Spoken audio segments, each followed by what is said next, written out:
Hi everyone, my name is Stella, and I just hated my little sister, Isaac. I think many of you understand my feelings. That's why I want to tell you more about them, as well as what happened afterward. What made me change my mind about my little one? I was born a princess. That's what my mother always told me. For as long as I can remember, it was always the three of us going everywhere. Me, Dad, and Mom. They always took me to the amusement park, woke me up in the morning with gentle kisses, at breakfast had an omelet with a smile, in the evening a bedtime story or a family movie, gifts, toys, unlimited ice cream, and attention, attention, attention. The hub of the earth, that's what they say about kids like me. My parents didn't hide it when guests came over, and I proudly strutted around among the adults, holding my favorite teddy bear, Harry. That was my childhood. And then, on another night at our house, I overheard my mother and a neighbor talking. "So you haven't told her yet?"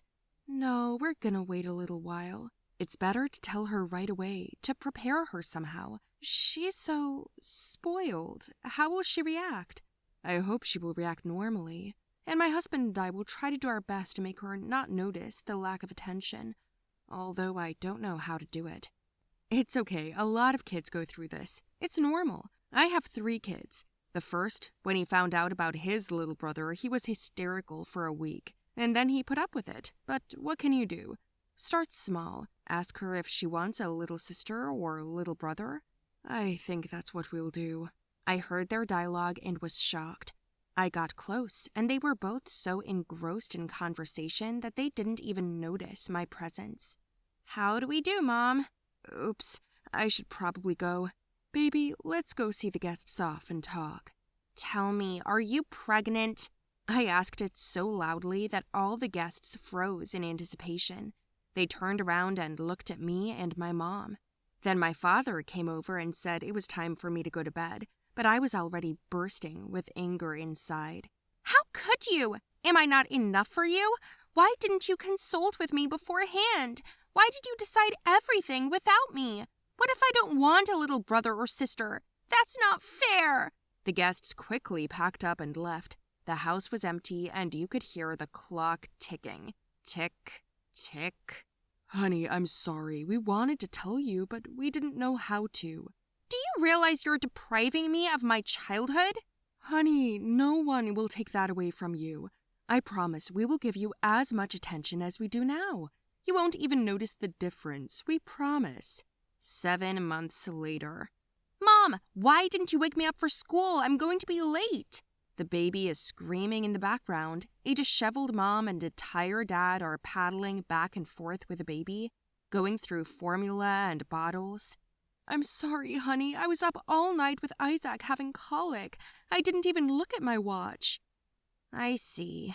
Dad, can you drive me to school?" "I'm sorry, honey. I'm taking Isaac and Mom to the hospital. Can't you take the bus?" "Like I've been doing lately."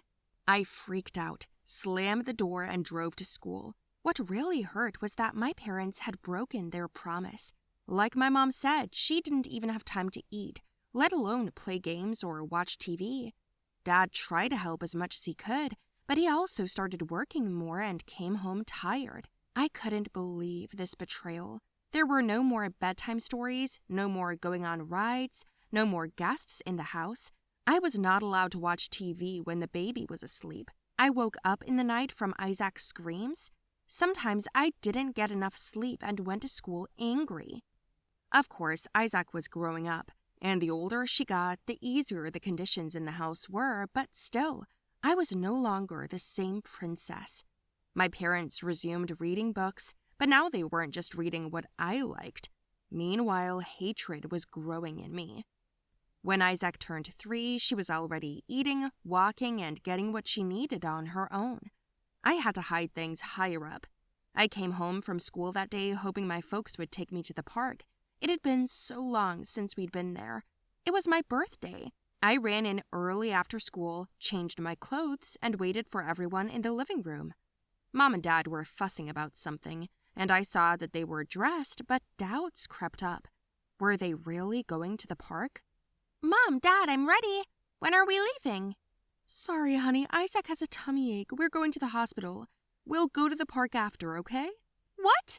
Are you serious? But it's my birthday today. Yes, honey, we remember. Hurry up and get in the car. Unhappy, I sat in the back, and next to me, my mom put Isaac in the car seat. What? You gave her my Harry? My bear? He's only mine. I told you not to touch him. Stella, I'm sorry, but her tummy hurts. She cries, and only your Harry helps her calm down. Don't you see? She's faking it. She did it on purpose to ruin my birthday. She's already ruined my whole life. Don't you get it? Okay, stop. What kind of behavior is this? What's all this talk? Stella, no more park for you, okay? You're grounded. I screamed and started crying, and Dad scolded me too. And Isaac was sitting in the car, stroking my bear and looking at me. You have no idea how mad I was then. I grabbed the bear, but Isaac refused to give it back. She screamed, and so did I. We were pulling Harry from side to side, ignoring parental comments. And then, bang. I had the head in my hands, and Isaac had the body. Ugh! I hate you! I yelled. And that's when our car slightly slammed into the other car in front. We had an accident because Dad was distracted by our fight. That's when I saw my dad in real anger for the first time. He and my mom got out of the car and started dealing with whose bumper had been dented. Everyone was so nervous, it was just awful. And that's when I hatched this plan. What if Isaac was cut out of my life? What if she sort of accidentally gets lost? I released her from the harness and we got out of the car. My parents were arguing, and they didn't even notice as we walked away. Yes, I wanted to do the horrible thing of taking Isaac far away and letting her go, and running away myself. Isaac was running after me with short legs, asking where we were going.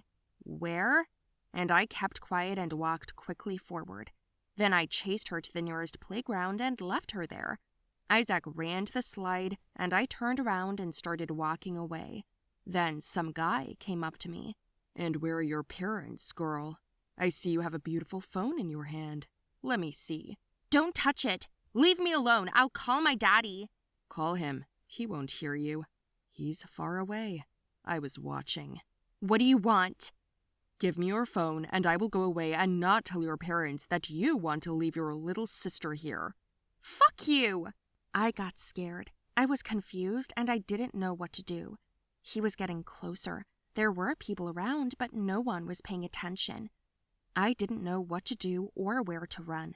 And then he came too close, and I clutched my phone in my hand, but Isaac ran up and threw sand in his eyes and yelled, "Run!" She grabbed my hand and rushed off in the direction of my parents. She ran so fast that I couldn't keep up. On the way, we met my parents. Isaac dropped Harry's body on the way, and they realized which way we were going. The man wanted to run away when he saw Dad, but I told him he was trying to hurt us, and Dad caught up with him. Mom called the police, and they came and arrested him. We got home in the evening. At the station, I had to tell my dad and Mom everything as it was. They were shocked. My mom was crying a lot, and I felt ashamed and guilty. Can you imagine? Only later I realized what a horrible thing it was to do, when my little sister had saved my life and she was only 3 years old. I asked for forgiveness. I cried too. I was truly ashamed, and I felt guilty. And then I apologized to Isaac, but she didn't even get mad. She just said she loved me. She said it for the first time and melted my icy heart. Since then, a lot has changed in our family. My little sister and I started playing together. I read books to her by myself, bathe her, and sometimes feed her. Isaac gave me a new bear with the words that this one was better.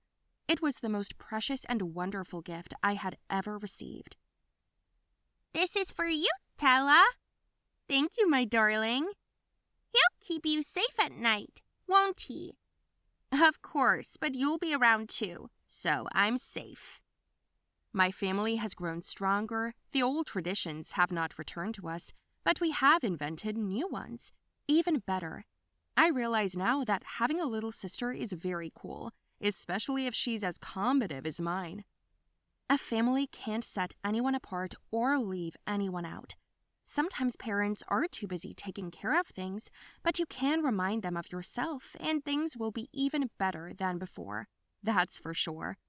Tell me, guys, did you like my story? Write your opinion about it in the comments below the video. Don't forget to like it, share it with your friends, and subscribe to the channel.